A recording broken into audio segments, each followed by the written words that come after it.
Zdravo Marijo, milosti puna, Gospodin s tobom, blagoslovljena ti među ženama i blagoslovljen plod utrobe tvoje Isus.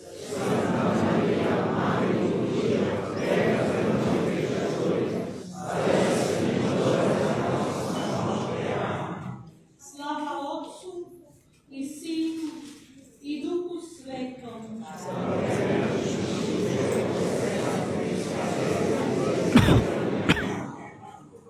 Oče naš koji jesi na nebesima, svete ime Tvoje, dođi kraljevstvo Tvoje, budi volja Tvoja